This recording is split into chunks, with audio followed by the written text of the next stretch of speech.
ಮತ್ತು ಅನೇಕ ಘಟನೆಗಳು ಬರುವಂಥದ್ದು ಸಂಕ್ರಾಂತಿ ಪುರುಷನ ಮೇಲೆ ಹೇಳುವಂಥದ್ದು. ಇದು ಯುಗಾದಿ ಮೇಲೆ ಬರುವದ್ದು ಯಾವುದು ಅಂದರೆ ಚಂದ್ರಮಾನ ಯುಗಾದಿ. ಚಂದ್ರನನ್ನು ಆಧಾರವಾಗಿರಿಸಿಕೊಂಡು ಮಳೆ ಬೆಳೆ, ನಾಡಿನ ಸುಭಿಕ್ಷತೆ, ಆಗುಹೋಗುಗಳು, ರಾಜರು, ಆಳ್ವಿಕೆಗಳು, ಅವಘಡಗಳು, ದುಃಖ ದುಮ್ಮಾನಗಳು, ಸಂತೋಷಗಳು, ಇದ್ರ ಮೇಲೆ ಹೇಳುವಂಥದ್ದು ಯುಗಾದಿಯ ಸಂವತ್ಸರ ಫಲ ಅಂತ. ಇನ್ನೂ ಒಂದು ತಿಂಗಳು ಲೇಟ್ ಇದೆ ಯುಗಾದಿ, ಅದರಿಂದ ಆ ಫಲಗಳ ಹೇಳೋದು ಸ್ವಲ್ಪ ಕಷ್ಟ. ಈಗ ನೀವು ಕೇಳುವಂಥದ್ದು ಏನು ಅಂತಂದರೆ ಮಳೆ ಬೆಳೆಗಳು, ಆರೋಗ್ಯ ಮುಖ್ಯವಾಗಿ.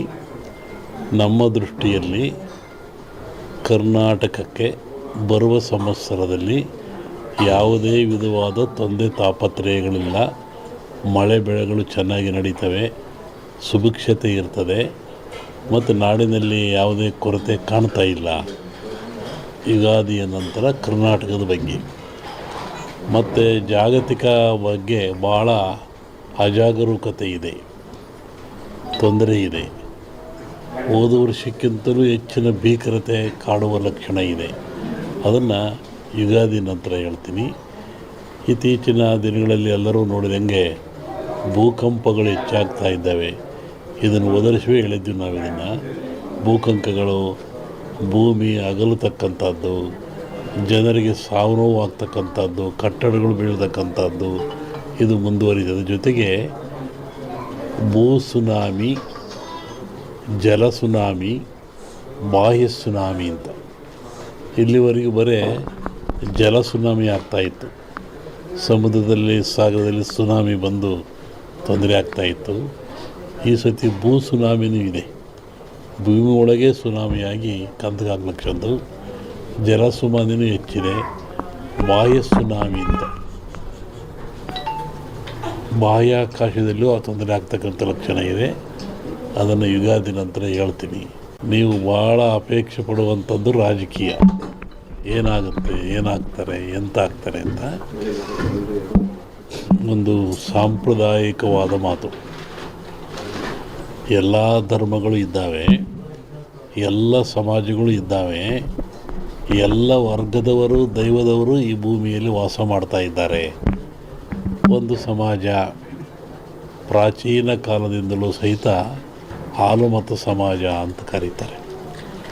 ಹಾಲುಮತ ಸಮಾಜ ಅಂದರೆ ಅವರು ಅಡವಿಯಲ್ಲಿದ್ದು ಕುರಿಗಳನ್ನು ಸಾಕಿಕೊಂಡು, ಕುರಿಯ ಇಕ್ಕೆಯಲ್ಲಿ ಲಿಂಗವನ್ನು ಕಂಡು ದೈವಾರಾಧನೆ ಮಾಡಿಕೊಂಡು ಬಂದಂಥ ಒಂದು ಸಮಾಜ. ಪ್ರಕೃತಿಯ ಮೇಲೆ, ಗಾಳಿಯ ಮೇಲೆ, ಭೂಮಿಯ ಮೇಲೆ ಅವರು ಅಡವಿಯಲ್ಲಿದ್ದ ಕಂಡದ್ದು, ತಿಳಿದದ್ದು, ನೋಡಿದ್ದು, ಅನುಭವಿಸಿದ್ದನ್ನು ಹೇಳ್ತಾ ಬಂದಿದ್ದಾರೆ. ಅದು ಕುರುವಿನ ರಟ್ಟು. ಕೆಲ ಕಡೆ ಕುರುಬು ರಟ್ಟು ಅಂತಾರೆ, ಅದು ಕುರುಹಿನ ರಟ್ಟು. ಮುಂದೆ ಏನಾಗಿ ಕುರು ಅಂತ ರಟ್ಟು ಅಂತಕ್ಕಂಥದ್ದು. ಹಾಲು ಕೆಟ್ಟರು ಹಾಲು ಮತ್ತು ಸಮಾಜ ಕೆಡಲ್ಲ ಅಂತಾರೆ. ಹಕ್ಕ ಬುಕ್ಕರು ವಿಜಯ ಸಾಮ್ರಾಜ್ಯವನ್ನು ಕಟ್ಟಿದರು. ಇದು ಹೇಳೋ ಉದ್ದೇಶ ಏನು ಅಂತಂದರೆ, ಇವತ್ತು ಹಾಲುಮತ ಸಮಾಜವ್ರ ಕೈಲಿ ರಾಜ್ಯದ ಅಧಿಕಾರ ಇದೆ. ಬಿಡಿಸೋಳು ಅಷ್ಟು ಸುಲಭ ಅಲ್ಲ. ಅವರಾಗೇ ಬಿಡಬೇಕೆ ಹೊರತು ನೀವು ಬಿಡಿಸೋಳೋದು ಸುಲಭವಲ್ಲ. ಮುಂದಿನ ವಿಚಾರವನ್ನು ಯುಗಾದಿ ಮೇಲೆ ಹೇಳ್ತೀನಿ. ಹಾಗಾಗಿ ಒಂದು ಭವಿಷ್ಯದ ಚಿಂತನೆ ಏನು ಅಂದರೆ, ನಮ್ಮಲ್ಲಿ ಎರಡು ಭಾಗ ಮಾಡ್ತಾರೆ. ಒಂದು ಸಂಕ್ರಾಂತಿಯ ಭವಿಷ್ಯ, ಇನ್ನೊಂದು ಯುಗಾದಿಯ ಭವಿಷ್ಯ. ಸಂಕ್ರಾಂತಿಯ ಭವಿಷ್ಯ ರಾಜರಿಗೆ, ಮಹಾರಾಜರುಗಳಿಗೆ, ದೊಡ್ಡ ದೊಡ್ಡ ವ್ಯಾಪಾರಸ್ಥರಿಗೆ ಮತ್ತು ಅನೇಕ ಘಟನೆಗಳು ಬರುವಂಥದ್ದು ಸಂಕ್ರಾಂತಿ ಪುರುಷನ ಮೇಲೆ ಹೇಳುವಂಥದ್ದು. ಇದು ಯುಗಾದಿ ಮೇಲೆ ಬರುವದ್ದು ಯಾವುದು ಅಂದರೆ ಚಂದ್ರಮಾನ ಯುಗಾದಿ. ಚಂದ್ರನನ್ನು ಆಧಾರವಾಗಿರಿಸಿಕೊಂಡು ಮಳೆ ಬೆಳೆ, ನಾಡಿನ ಸುಭಿಕ್ಷತೆ, ಆಗುಹೋಗುಗಳು, ರಾಜರು, ಆಳ್ವಿಕೆಗಳು, ಅವಘಡಗಳು, ದುಃಖ ದುಮ್ಮಾನಗಳು, ಸಂತೋಷ ಭಾಗದಲ್ಲಿ ಕಮ್ಮಿ ಆಗ್ತದೆ. ಅಮಾವಾಸ್ಯೆಗಳು ಮತ್ತೊಂದು ಭಾಗದಲ್ಲಿ ಜಾಸ್ತಿ ಆಗ್ತದೆ. ಇದು ಇಂಡಿಯಾಗೆ ಅಂತೆಲ್ಲ ಹಲವರು ಊರಲ್ಲಿ ಹೇಳ್ತಿರೋದು. ನಾನು ಹೇಳಿದ್ನಲ್ಲ, ಜಲಕಂಟಕ ಇದೆ, ಎಲ್ಲ ಡ್ಯಾಮ್ಗಳು ತುಂಬ್ತವೆ ಅಂತ ಹೇಳಿದ್ದೆ ನಾನು. ಇದೆಲ್ಲ ನಡೆದಲ್ಲಿ ಹೇಳಿದ 20 ದಿವಸ ಧಾರವಾಡದಲ್ಲಿ ಹೇಳಿದ್ದೆ ನಾನು. ಇದರದಲ್ಲ ಮುಂದೆಲ್ಲ ಚಲೋ ಐತ್ರಿ. ಅದೇ ಅನಿಷ್ಟ ಜಾಸ್ತಿ. ಹಾಂ. ಆಮೇಲೆ ಕರ್ನಾಟಕ ಪೊಲಿಟಿಕ್ಸು. ಒಬ್ಬ ಸನ್ಯಾಸಿ ತಪಸ್ಸಿ ಕೂತಿದ್ದಂತೆ. ಒಬ್ಬ ಬೇಡ ಒಂದು ಜಿಂಕೆ ಉಡಿಸ್ಕೊಂಬಂದಂತೆ ಕೊಲ್ಲಕ್ಕೆ ಅಂತ. ಅವನ ಮುಂದೆ ಹೋಯ್ತಂಥದ್ದು ಜಿಂಕೆ. ಅವನು ಬೇಡ ಬಂದ, ಏನು ಸ್ವಾಮಿ ಇಲ್ಲಿ ಜಿಂಕೆ ಓತಾ ಅಂತ ಕೇಳ್ದ. ಇವನು ಹೇಳಿ ಕೇಳಿ ಸನ್ಯಾಸಿ ಅವನಂದ, ಈ ಓತು ಅಂತ ಹೇಳ್ಬಿಟ್ರೆ ಕೊಂದು ಬಿಡ್ತಾನೆ, ಆ ಕೊಂದು ಪಾಪ ನನಗೆ ಬಂದುಬಿಡುತ್ತೆ. ಇಲ್ಲ ಅಂತ ಹೇಳಿದ್ರೆ ಸುಳ್ಳು ಹೇಳಿದ ಪಾಪನೂ ಬರುತ್ತೆ ನನಗೆ, ಏನು ಮಾಡೋದು ಅಂತ ಯೋಚನೆ ಮಾಡಿದ್ದಂಥವನು. ಆಮೇಲೆ ಮತ್ತೆ ಅವನ ಆಸೆ ಕೇಳಿ, ಎಲ್ರಿಗೊಂದು ಹೇಳ್ರಿ ಇದ್ರಿ ಸ್ವಾಮಿಗಳು ಇಲ್ಲೇ ಓತಲ್ಲ. ಅದಕ್ಕೆ ಅವನು ಸನ್ಯಾಸಿ ಹೇಳಿದಂತೆ, ಯಾವುದು ನೋಡ್ತು ಅದಕ್ಕೆ ಮಾತಾಡೋಕ್ಕೆ ಬರಲ್ಲ, ಯಾವುದು ಮಾತಾಡ್ತು ಅದು ನೋಡಲ್ಲ. ಏನು ಮಾಡಪ್ಪ ನಾನು, ಕಣ್ಣು ನೋಡ್ತು, ನಿನಗೆ ಕಣ್ಣೇ ಹೇಳಬೇಕು ಓತು ಅಂತ, ಅದು ಮಾತಾಡಲ್ಲ. ಆದರೆ ನ್ಯಾಲಿಗೆ ಮಾತಾಡುತ್ತೆ, ಅದು ನೋಡಲಿಲ್ಲ, ನಾನೇನು ಮಾಡೋಣ ಅಂತ. ಹಂಗೆ ಈ ರಾಜಕಾರಣ ಹೇಳ್ಬೇಕಾದ್ರೆ ನಾವು ಹುಷಾರಾಗಿ ಹೇಳ್ಬೇಕಿದ್ರಲ್ಲಿ.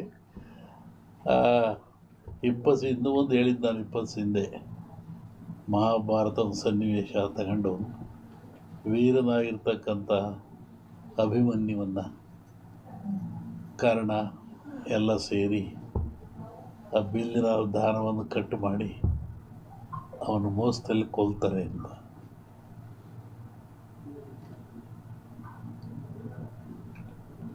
ಆಮೇಲೆ